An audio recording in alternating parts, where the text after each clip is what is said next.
Hey guys, Jacob with Jacob Comics.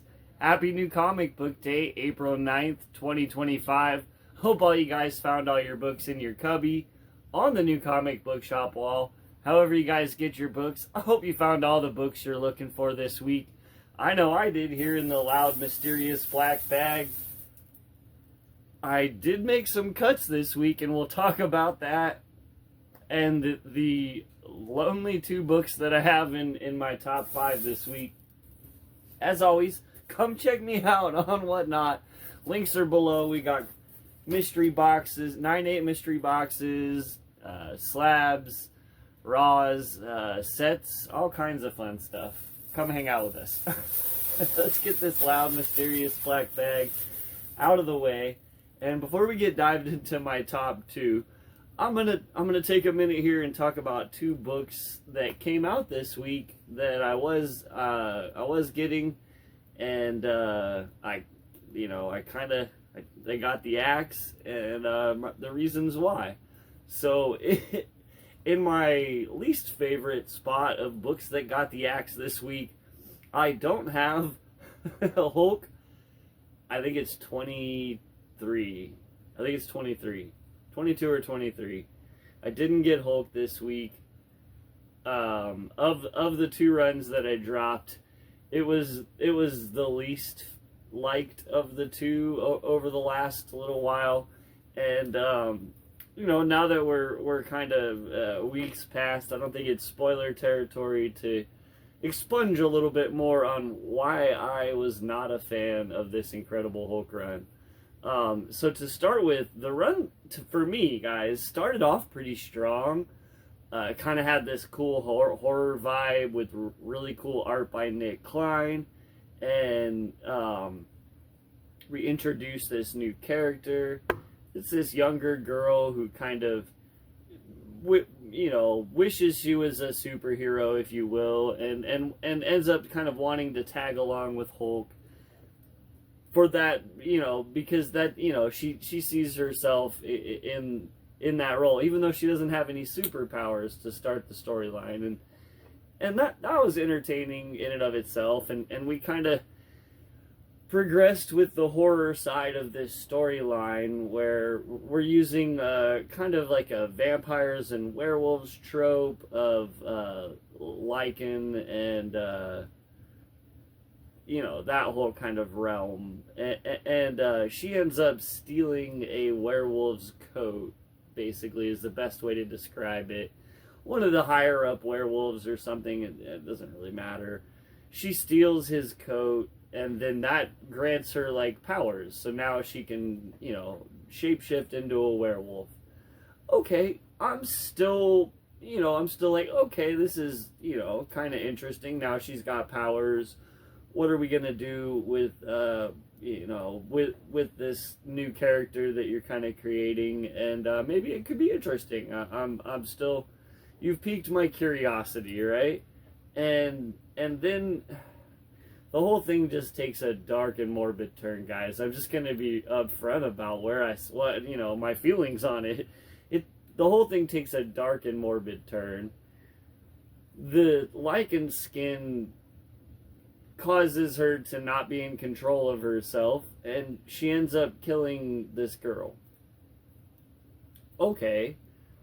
Still kind of on board, a little bit trepidatious, right? But you're like, alright, she's done actual bad now. How are we going to resolve this, right? And then it veers completely off the cliff for me, guys.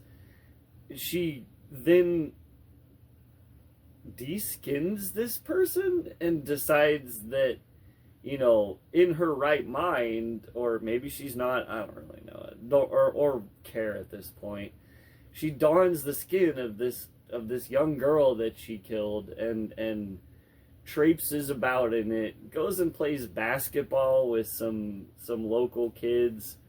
Guys, I don't know about you guys, but this is definitely not what I asked for from my Incredible Hulk run.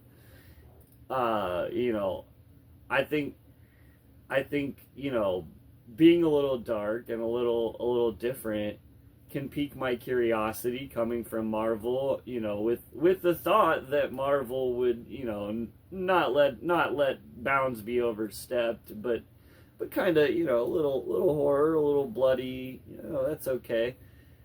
But straight up, to have the character that you've kind of been building your audience on, this is, you know, this is going to be a major character in my arc, to then have that character murder a little girl, basically. Maybe I shouldn't say that in this. I don't know what words can get me in trouble with YouTube. And I'm not trying to do that. I'm just trying to explain why I disliked it.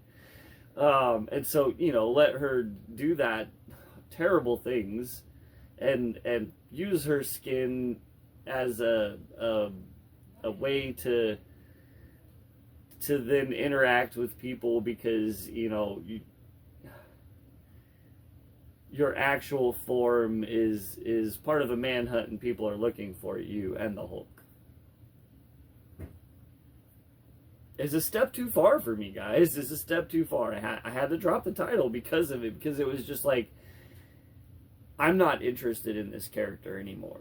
You know, she's done things that are so bad now in my mind that she's a bad guy. Like, she's a bad guy. I'm not interested in her character anymore. And the whole run has basically been, like, kind of about her and what happened to her as a child, and you know, building that character up. And not much has been done with Hulk, really. Like, a little bit, but not that much to where I'm like, oh, I've got to find out how the Hulk side of this story finishes. It's just yeah, wasn't good for me. So that was why I dropped Incredible Hulk. Now, on to the next book that I dropped, and I kind of don't have a whole lot to say about why I dropped it. Not nearly as much as Hulk. Hulk really perturbed me.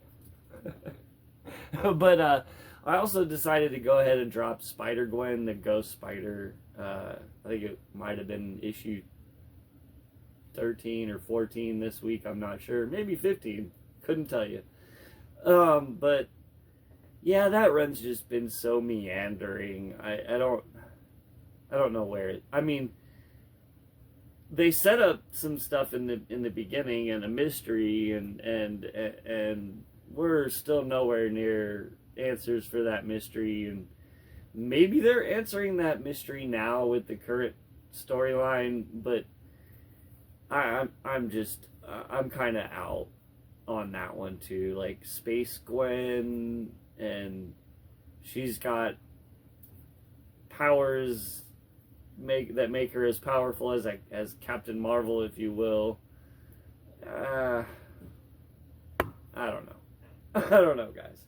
I had to pass on that one. And so those are the two books that I dropped this week, and why I dropped them. And that only sadly left me with two other books. So yeah, if you guys have any recommendations, maybe pop them below. I might be entertaining picking up another title or two. And this one, I honestly wasn't really sure about this one either. I almost didn't, because does it feel like continuing, guys, when they constantly restart? So they're restarting again at another #1, Amazing Spider-Man issue 1, and I almost did, like, kind of contemplate just, yeah, do I really want to read this one this time? Restarting it again, and I'll say it, you know, if they had kept the old numbering system, this question never would have came up in my mind. I would have just kept getting the Amazing Spider-Man run that I've been getting. But because they rebooted it at #1, it was a hard contemplation of, like, do I really continue with this? Has the story been good enough to merit continuing? And it hasn't. Like, I'm just going to be real. It hasn't, for me, been good enough to merit continuing. They sold me on a foil cover. Legitimately, they sold me on a foil cover, and I figured, what the heck, I'll read it anyways. And I'm not, I don't know if I'm continuing. Maybe I am, because it's Amazing Spider-Man, and He's one of my favorite characters, and it's a title that you can, for the most part, rely on getting one every other week. And so it makes it kind of like, at least for an old cat like me, easier to remember the storyline and where we left off, and grab the next issue, and you know, kind of get a little bit of a comic fix out of it, like what I'm looking for, you know what I'm saying? And so it does give me that, but it's like, I wish I was getting a better story. I really did enjoy Pepe Larraz's artwork, and then we had some more John Romita Jr. art in the back, which I really enjoyed for the run, but I am kind of ready for us to move on to some new fresh takes, and you know, it is what it is. Somebody who's just cutting their teeth and is doing their very, very best work on every page. You know what I mean? And I kind of feel like I missed that a little bit with John Romita Jr. We get great storytelling. We get characters posed perfectly for the scene, panel breakdowns that are beautiful, and you trust him to tell a competent story through panels. But are you blown away by his art? Not really. And so that's, you know, I'd like to see somebody whose art blows me away, but who can also do the masterful storytelling of John Romita Jr. And I don't know if there is that person, but you know, I think that's the job of one of the biggest characters, and definitely Marvel's biggest title every week, every month comes out. It's the only one that comes out twice a month from Marvel. You know, invest, get the best team you can get, because there's a lot of us diehards out here who would like to just continue getting this every other week, right? And all we're asking is that you give us a good story with good art, and maybe this is going to deliver. I can't really say yet. The new direction and some characters that have been brought back from way back in the day. Okay, I'm there. It's not a terrible start. I will say that it's not a terrible start. Let's hope we start getting some really great stuff out of Amazing Spider-Man, right, guys? So in my number one spot, probably not too surprising for you guys if you've been watching me for a while, I do have Uncanny X-Men issue 13. Gail Simone continues to kill it on this title. You know, we're now entering the territory of just telling a fun story with some of these new characters that have been introduced, and they're now all together on this particular adventure. And the adventure started off, you know, this is, I don't know if it's a jump on point, but it's definitely the start of a new story arc and some revelations and things of that nature. And I'm pretty sure stuff that Gail has kind of crafted from the beginning, and it's a lot of what we've gotten has probably been set up for where we're going, right? And I really do appreciate that. I think her storylines are very well thought out in advance, and I'm excited to see where we're going. And I don't know like what is around the next corner. You know what I'm saying? Like I'm completely mystified and kind of curiously waiting for answers. And the story is being told well enough that I'm at this point still willing to wait as the story draws itself out. I kind of mentioned this before. It's one of the things that I'm really beginning to appreciate about this Gail Simone run is she very deftly weaves.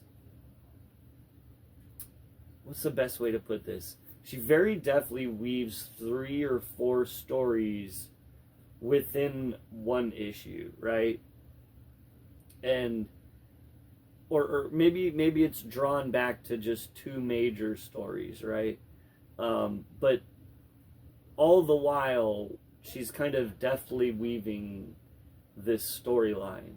And so, as you may be getting down towards the end of one of the storylines, another storyline has already been started that's just now cresting.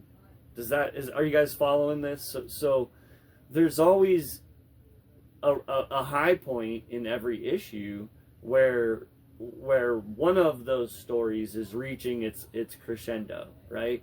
And then while that one's at its crescendo, there's some pages here and there, and you're surrounding that story that's happening that may be just tailing off a story that was crescendoing last issue, and is now kind of starting up a story that may not crescendo for 2 more issues, but we're getting these little tidbits and these little pieces as we're kind of going back and forth between different scenes taking place with different characters at the same time, but in different places and different characters. And I think that the way that she's masterfully weaving this storyline is very enjoyable in each issue, because you're kind of like,